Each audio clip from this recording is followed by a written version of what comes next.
D'ailleurs, depuis que je suis revenue des camps, je n'ai jamais pu repleurer. Je ne pleure jamais. Je ne peux pas pleurer. C'est fini. Vous avez versé toutes vos larmes Ah bah, avant. je peux pas. On a tellement pris l'habitude après de dire il faut pas pleurer devant eux, il faut vous tenir bien droite. C'est qu'en pleine nuit, on nous mettait toutes nues dehors, qu'il pleuve, qu'il vente, qu'il gèle, fallait rester là debout. Alors on disait frottez-vous bien les joues. Quand les Allemands passeront, ils verront que vous avez bonne mine, tenez-vous bien droite. Et puis on essayait de survivre. Il fallait faire ça. Si on était avachi, c'était fini, c'était directement le four crématoire. Hein. La chambre à gaz et crématoire. Donc cet instinct de survie, ça vous a porté Voilà, jusqu'à tout le aujourd'hui, temps. bien droite. Tout le temps. Ouais. Tout le temps. J'y pense tous les jours. Je ne passe pas une journée sans y penser. Pensez aussi à tous nos camarades qui n'ont pas pu survivre. Le moral, c'est important dans n'importe quelle circonstance. Vous passez des examens, c'est le moral qui compte. Bon, c'est comme ça. C'est dans le tempérament de la personne. Et vous disiez, j'y pense tous les jours, ça fait 75 ans que les camps ont été libérés. Ça paraît très éloigné et pourtant, vous dites, moi, c'est encore vif chez moi. Moi, le camp, j'y pense tous les jours. Tous les jours. Je me lève, je me couche le soir. Je me dis, je vais coucher dans un bon lit. Il n'y aura pas les rats qui viendront sur nos pieds, comme dans les camps, essayer de nous voler notre pain. Hein? On mettait le pain dans la poitrine pour ne pas se faire voler par les rats ou bien par d'autres déportés, parce que dans les camps, on était mélangés. Hein? Il n'y avait pas que les déportés politiques. Hein? Parce que vous étiez NN, vous étiez Nuit et Brouillard, vous étiez un déporté politique. J'ai été déportée au camp d'Auschwitz, Birkenau. Et puis après, quand les Russes sont venus pour libérer les camps, quelques jours avant que les Russes n'arrivent, les Allemands nous ont renvoyés en Allemagne. Alors là, on est reparti dans des wagons à bestiaux, à 100 par personne, wagons découverts, la neige, la pluie. Et on a roulé, on est arrivé à Bergen-Belsen. À Bergen-Belsen, entre Hanovre et Hambourg. Dans ce camp, épidémie de typhus. Ils ne savaient plus où nous mettre. Alors ils nous ont mis dans les couloirs des baraques où il y avait le typhus. Et puis c'est comme ça on a attrapé le typhus. Et pas de soins. Alors dans les couloirs par terre, avec 1 demi-litre de soupe de betterave par jour, du pain, on n'en a jamais vu la couleur, et puis on avait la diarrhée. La diarrhée, c'était donc le typhus, la température, les poux remplis de poux. Toute la journée, on faisait que ça, de se dépouiller, tuer les poux. On ne travaillait pas. À Bergen-Belsen, on ne pouvait pas travailler. Alors on ne travaillait pas, on était là, on discutait, puis on attendait. Donc ça, c'était quand? C'était en 45? C'était oui, avant la libération. Attendez, Avant la libération. on a été libérés le 15 avril 45, oui. Non, mais c'est avant. C'était avant. Alors, on essayait de parler. Alors, on avait une couverture pour se couvrir par terre, sur la terre battue. Alors, quelquefois, on détricotait la couverture, on retirait ça se détricote très bien. On faisait des plottes, on avait ramassé des branches dans les bois, on les taillait pour faire des aiguilles à tricoter, ah oui, et puis on se tricotait des pullovers, des chaussettes, puis on les mettait dans le camp. Puis après, fallait retirer tout ça, et puis tuer tous les poux qui s'incrustaient dans les vêtements. Et pas de soins. Et vous avez on aussi l'a survécu. fait. Vous l'avez fait. On l'a fait. Et puis quand on sortait, on nous ouvrait la porte pour aller faire nos besoins. Il y avait les Ariennes. Ariennes, celles qui n'étaient pas juives, elles faisaient cuire des pommes de terre comme ça, avec de la terre, enfin, je ne sais pas comment elles faisaient. Mais nous, on savait. Alors, on allait ramasser des petits morceaux de bois brûlés.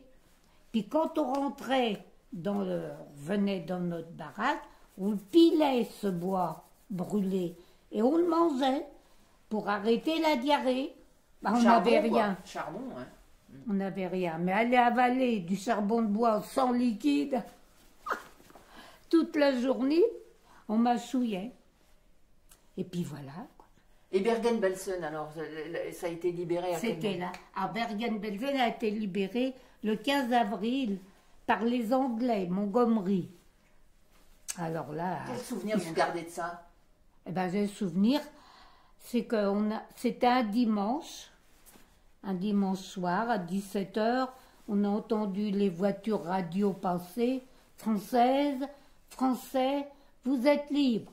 Mais votre camp est dans un tel état de putréfaction que ce soir, nous ne pouvons pas entrer dans vos baraques, mais dès demain, vous aurez des soins. Ben, c'était des militaires. Alors, le lendemain matin, ils sont arrivés avec des grandes combinaisons. C'est les Anglais qui nous ont libérés. Montgomery, à Bergen-Belsen. Ils sont arrivés avec des grandes combinaisons anti-microbes, je ne sais pas comment on les appelle. Enfin bref. Et puis là, ils nous ont poudrés, parce qu'on était remplis de poux. Ils nous ont poudrés au DDT, pour commencer.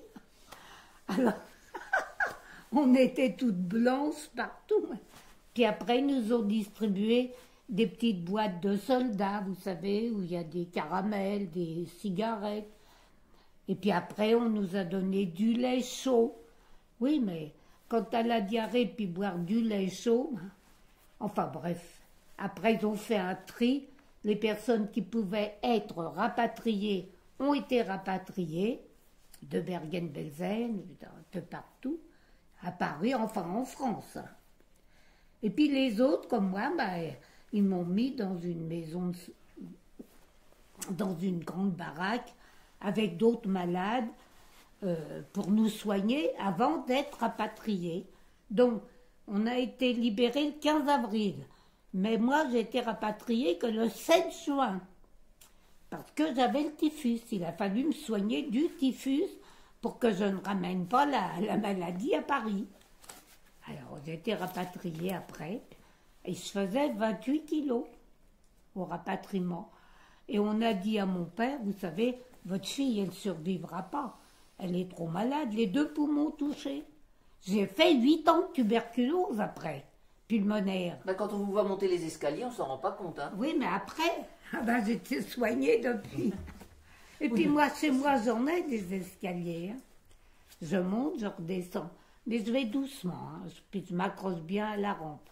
Et puis je les compte. 1, 2, jusqu'à 13. Et là, ça veut dire que vous êtes arrivé. C'est une bonne méthode. C'est une bonne méthode, je pense. Et vous avez, depuis tout ce temps, témoigné. Dans les collèges, oui. Plutôt dans les collèges plutôt que dans les lycées. Hein. Les lycées, j'y suis allée une fois, à l'université, puis j'avais pas repris certains papiers. J'ai beau leur téléphoner, personne ne me ramène mes affaires que j'ai oubliées. Ah, ici, à Besançon. Bon, mais ça fait rien, je vais les rappeler encore. Et dans les collèges, alors qu'est-ce qu'ils vous disent les Je commence depuis ma naissance à Paris, et puis enfin je parle de mon père, je parle de ma mère, etc. Et puis je leur explique après la vie des camps. Et là, vous avez vécu la rafle du Veldiv ou c'est votre maman qui a été... Je leur explique, voilà. Alors ils écoutent. Hein. Pendant 1h30, c'est moi qui parle, personne ne bouge. Les professeurs auparavant les avaient prévenus d'être tranquilles. Mais là, personne... Alors les professeurs me disent après, vous savez, quand vous êtes là, il n'y en a pas un qui bouge. Alors que d'habitude, il y en a toujours un qui va faire le clown. Ben, j'ai dit, ça prouve que ça les intéresse de savoir ce qui se passait dans les camps. Comment on a vécu, comment on a survécu surtout. Parce qu'il en est maintenant, il n'y en a plus. Je suis là de mon association, de la Fédération des déportés. Donc, il n'y a plus que moi. Dans le Doubs, j'en connais plus. Parce que j'étais présidente après du tout. Tous mes adhérents sont décédés. Mais même en France, vous êtes parmi les dernières. En France, il y en a d'autres. Bon, il y en a plus beaucoup. Faudrait voir à Paris, faudrait savoir. Mais bon, moi ce qui m'intéressait, c'est où j'habitais, évidemment. Mais tous mes camarades, les femmes, sont tous décédés. Il reste quelques enfants, quand même, les fils et filles. D'où l'importance d'avoir un musée comme celui-là, justement. Ah oui, je pense bien, il faut que la population... Mais il y a toujours beaucoup de monde dans ce musée, toujours. Les gens s'intéressent, puis comme moi je leur explique, ils ont déjà des notions. Quand ils viennent ici, ils savent déjà certaines choses. Parce que effectivement, c'est didactique. Ils sentent que c'est la vérité. Ils voient bien que je leur raconte pas des bobards, que c'est réel. Ce qu'on a vécu, on l'a quand même vécu. Hein. Et on le vit encore. Le soir, je me couche, me disent que j'ai de la chance. Je vais me coucher dans un bon lit. Il n'y aura pas les rats qui passeront sur nos pieds pour essayer. Dans les camps, des gros rats d'égout qui essayaient de nous voler notre pain. On mettait le pain à l'intérieur, on s'attachait bien. Et ce numéro, vous avez toujours ce numéro aussi gravé sur votre peau, ça c'est... J'ai toujours mon numéro matricule, en arrivant au camp. Hein. Ça, il n'y a qu'à Auschwitz, à Auschwitz, hein. Voilà. Mais je ne sais pas si vous pourrez le voir. A, série A, 5440, 5440. Fallait l'apprendre en allemand. Et il trempait la plume dans la bouteille d'encre et il piquait directement comme ça. Ça saignait et tout.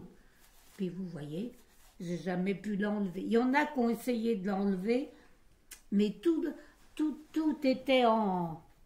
Comment je vais vous dire? L'encre était partie, mais il y avait quand même toujours les numéros. Il aurait fallu faire une greffe avec le gras de la fesse, là, en haut du dos. Moi, vous y avez pensé? Ça ne me dérange pas. Ouais. Ça ne me dérange pas du tout. C'était comme ça.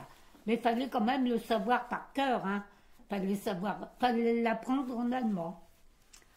Et ça, il n'y a qu'à Auschwitz qui a eu ça. Oui, il y a que là. J'ai d'abord été à Drancy. J'avais un numéro matricule. Après, j'ai été à Bergen-Belsen. Ils m'ont redonné un numéro matricule. J'ai les papiers chez moi. Avec un numéro, mais je ne les connais pas par cœur. Celui-là, je le connais parce que sur place, il fallait l'avoir. Fallait le savoir. Et là, on a votre fils qui est là. Vos enfants, vous leur avez raconté et re-raconté? Bah oui. Ils ont tout entendu.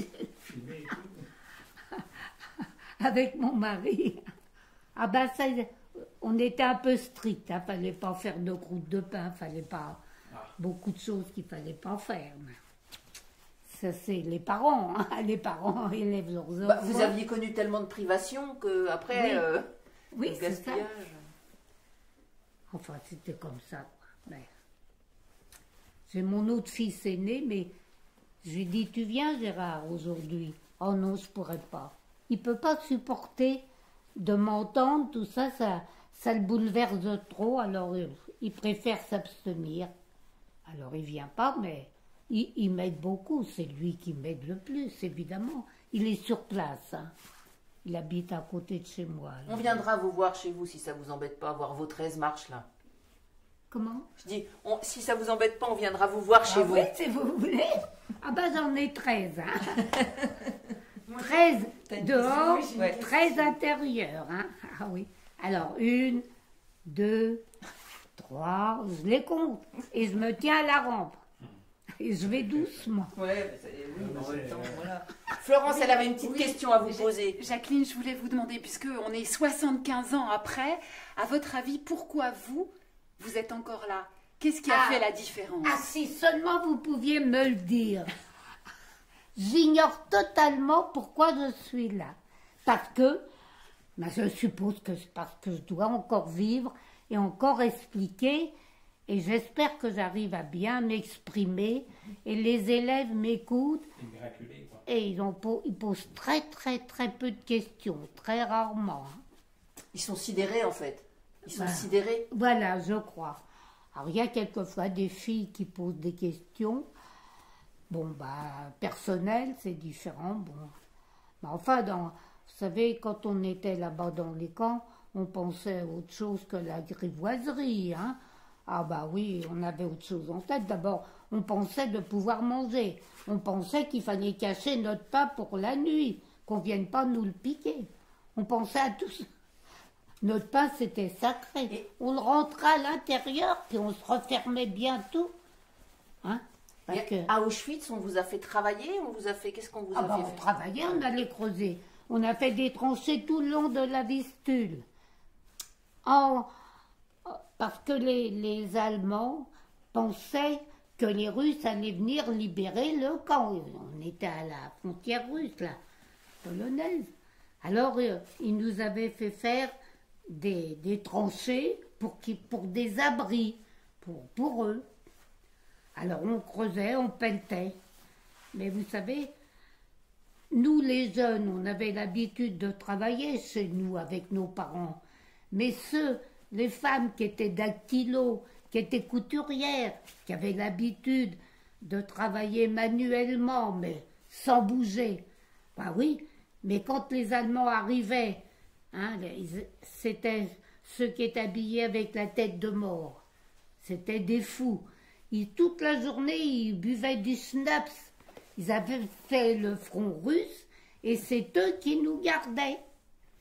Alors, toute la journée, ils picolaient du schnapps, n'importe quoi, et puis ils arrivaient. S'ils voyaient une fille qui ne travaillait pas, une femme, à coup de manche de fusil, tapaient dessus, jusqu'à ce que mort s'en suive.